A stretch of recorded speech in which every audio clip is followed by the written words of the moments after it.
சட்டமய உறவுகளுக்கு எனது அன்பார்ந்த வணக்கங்கள். இன்றைக்கி நம்ம பார்க்கக்கூடியது மதன் ஓபி வந்து பார்த்திங்கன்னா அரெஸ்ட் பண்ணிட்டாங்க. அரெஸ்ட் பண்ணிவிட்டு இப்போ வந்து பார்த்திங்கன்னா அவரை சென்னையில் வந்து விசாரணைக்காக வந்து வச்சுருக்காங்க.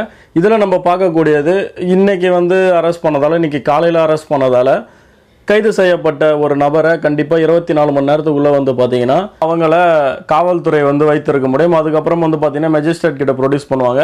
மெஜிஸ்ட்ரேட் வந்து என்ன பண்ணுவாங்கன்னா அவருக்கு வந்து ஜுடிஷியல் கஸ்டடின்னு சொல்லக்கூடிய ஜெயிலுக்கு வந்து அனுப்புவாங்க. அவர் மீது வந்து பார்த்திங்கன்னா 4 பிரிவில் வந்து வழக்கு பதிவு பண்ணியிருக்காங்க. அதில் வந்து பார்த்திங்கன்னா ஒரே ஒரு பிரிவு தான் வந்து நான் பெயிலபிள்னு சொல்லி நினைக்கிறேன். ஆகையால் என்ன பண்ணுவாங்கன்னா அவரை வந்து மெஜிஸ்ட்ரேட் கிட்ட கொண்டு போவாங்க. அதுக்கப்புறம் வந்து போலீஸ் வந்து இது மாதிரி நான் விசாரணை பண்ணணும் அப்படின்னு சொல்லிட்டு மீண்டும் வந்து அவரை போலீஸ் வந்து தங்களோட கஸ்டடிக்கு எடுத்து அவங்க வந்து பார்த்திங்கன்னா அவர்கிட்ட கன்ஃபெஷன் வாங்குறதுனா அந்த வாக்குமூலங்கள் எல்லாத்தையும் வாங்கி இதுக்கப்புறம் வந்து இந்த வழக்கு நடத்துவாங்க. சார்ஜ் ஷீட் ஃபைல் ஆகும். சார்ஜ் ஷீட் ஃபைல் ஆனதுக்கப்புறம் வந்து பார்த்திங்கன்னா வழக்கு வந்து ட்ரையல் ஆகும். இதுதான் வந்து பார்த்திங்கன்னா ப்ரொசீஜரு. இதில் இந்த வழக்கில் வந்து நம்ம முக்கியமாக பார்க்கக்கூடியது என்னென்னா 159 புகார் அப்படின்னு சொல்கிறாங்க. யாரும் வந்து 159 புகாரையும் வந்து பார்க்கல. தற்பொழுதைக்கு அவர் மேலே வந்து 4 பிரிவில் தான் வழக்கு பதிவே பண்ணியிருக்காங்க. மொத்தம் இருக்க அந்த புகார்கள் எல்லாத்தையும் வந்து வழக்கு பதிவு பண்ணாலும் இதில் வந்து ஐபிசியில் ஒன்றும் பெரிய அளவில் வந்து பார்த்திங்கன்னா இதற்கான தண்டனை கிடையாது.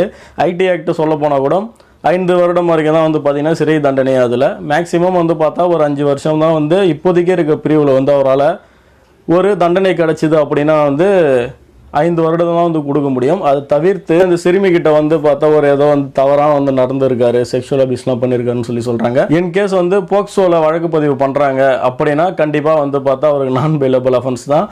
லைஃப் வரைக்கும் கூட போகலாம், 10 வருடம் வரைக்கும் போகிறதுக்கான வாய்ப்புகள் கூட இருக்குது.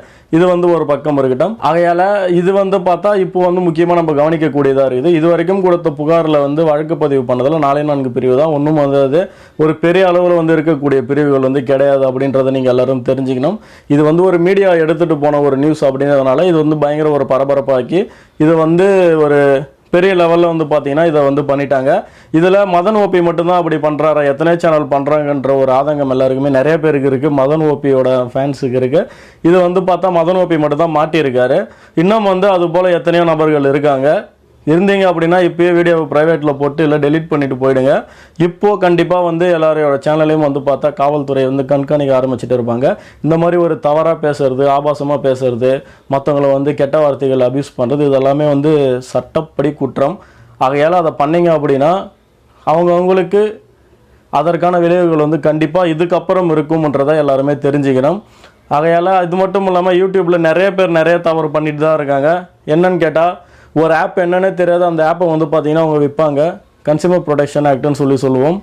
2019 இப்போ வந்து அதில் அமெண்ட்மெண்ட் கொண்டு வந்தாங்க. அதன்படி நம்ம ஒரு பொருளை வந்து ஒருத்தவங்களுக்கு விற்கிறோம் அப்படின்னா அதை பற்றின ஒரு ஃபால்ஸாக ஒரு மிஸ்லீடிங்கான ஒரு அட்வர்டைஸ்மெண்ட்டோ அல்லது ஒரு இன்ஃபர்மேஷனோ கொடுத்து அந்த பொருளை நம்ம விற்கிறோம் அப்படின்னா கண்டிப்பாக அது வந்து சட்டப்படி குற்றம். நீங்கள் வந்து அந்த ப்ராடக்ட்லால் நீங்கள் ஏமாந்து இருந்தீங்க, நீங்கள் வந்து பாதிக்கப்பட்டிருந்தீங்க அப்படின்னா கண்டிப்பாக நீங்கள் உங்களுக்கான ஒரு வழக்கை வந்து அந்த ப்ராடக்ட்டுக்கு எதிராகவோ அல்லது அந்த ப்ராடக்டை உங்ககிட்ட விற்றவருக்கு எதிராகவோ வந்து பார்த்தா நீங்கள் வழக்கு தொடுக்கலாம்ன்றதை எல்லோரும் தெரிஞ்சுக்கணும். அது மாதிரி வந்து ஒருத்தவங்க பண்ணி விற்கிறாங்க அப்படின்னா, ஒரு பொருளை விற்கிறாங்க, ஒரு ஆப்பை விற்கிறாங்க அப்படின்னா கண்டிப்பாக பெனால்ட்டின்றது 2019 கன்சியூமர் ப்ரொடெக்ஷன் ஆக்ட் படி வந்து பார்த்தா 10 லட்சம் வரைக்கும் போடுறதுக்கான வாய்ப்பு இருக்குது. இதெல்லாம் வந்து பார்த்திங்கன்னா அடிப்படையான சட்டங்கள் தான், எல்லாருமே நீங்கள் தெரிஞ்சுக்கணும். இந்த வழக்கை பொறுத்த வரைக்கும் இப்போதைக்கு இவர் மட்டும்தான் மாட்டியிருக்காரு. இதுக்கப்புறம் அவரோட அந்த பொருளை, அதுக்கப்புறம் வந்து அவரோட அந்த ஒரு சொத்தெல்லாம் வந்து பார்த்திங்கன்னா முடக்கியிருக்காங்க. இதெல்லாம் வந்து அவர் இதுலேருந்து தான் சம்பாதிச்சார் அப்படின்றத ப்ரூஃப் பண்ணுறதுக்கே வந்து பார்த்தா போலீஸுக்கு வந்து காலம் தள்ளிடும்.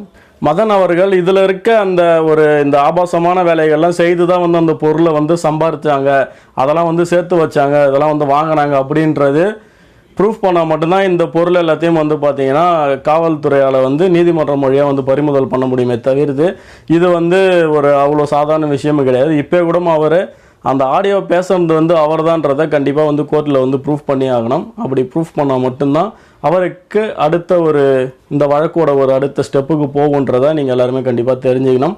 என்ன நடக்குதுன்றதை பார்ப்போம். அப்புறம் வந்து பிரியாணி மேன் அப்படின்னு சொல்லிட்டு ஒருத்தரை பற்றி பேசுங்க அப்படின்னு சொல்லி நிறைய இடத்துல சொல்லிக்கிட்டு இருக்காங்க. அவர் யாருன்றது தெரியல. கண்டிப்பாக உங்களுக்கு தெரிஞ்சது அப்படின்னா கண்டிப்பாக என்னோட ஒரு கமெண்ட் பாக்ஸுக்கு கொண்டு வாங்க, யாருன்றதை பார்ப்போம். தொடர்ந்து உங்கள் ஆதரவு கொடுங்க, சப்போர்ட் பண்ணுங்கள். இன்னொரு வீடியோவில் உங்களை சந்திக்கிறேன். நன்றி, வணக்கங்கள்.